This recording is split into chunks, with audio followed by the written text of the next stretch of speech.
Ja, ik wil toch wel eens wat interactief gaan doen met jullie. Ik sta normaal voor de klas en dan doe je dat ook. Dan stel je wat vragen. Is het mogelijk dat jullie even allemaal gaan staan? Is dat mogelijk? Als dat niet gaat, blijven jullie zitten. Maar even gaan staan. Juist. We gaan namelijk een quiz doen. En dat moet ook even mogelijk gaan staan. Die quiz, ik weet niet of jullie wel eens petje op, petje af hebben gezien. Bij petje op. We hebben geen petjes. Maar iedereen die staat, die gaat zo meteen voor zichzelf een vraag beantwoorden. En als die goed is, dan blijf je staan. Als die fout is, ga je zitten. Dus niet voeten. We gaan het niet controleren, het is een beetje van de rol natuurlijk. Er is ook geen prijs, geen 10.000 euro voor een nieuwe auto, het gaat niet goed. Maar het gaat natuurlijk wel over muziek. Goed, de eerste vraag, die gaat over...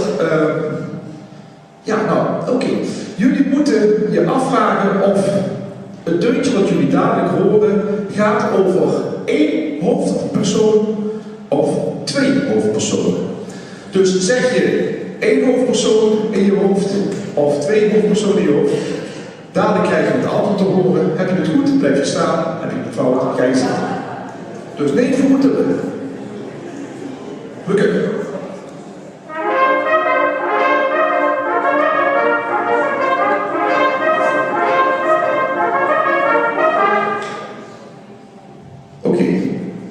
Dames en heren, het ging natuurlijk over 2 hoofdpersonen, namelijk Laurel en Hardy.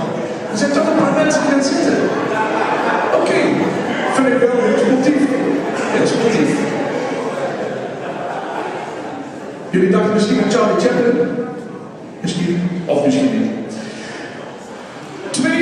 De tweede vraag, dames en heren. Dat gaat over een muziekstuk. En jullie moeten voor jezelf zeggen of dat stuk uit voor 2000 komt of na het jaar 2000. Dus voor 2000 of na 2000.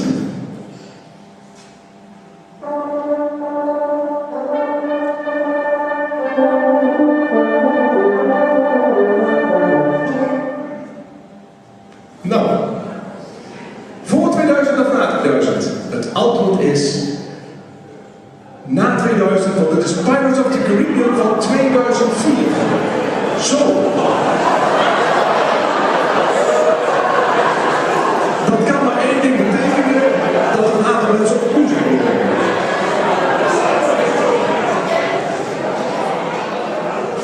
Ik dacht dat ze toch vrij simpel waren.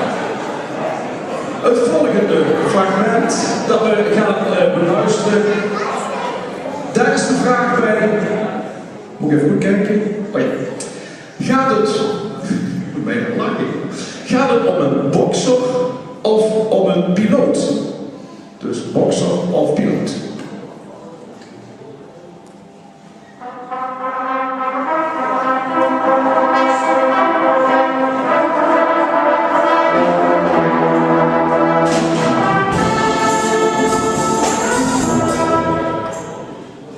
Bokser of piloot?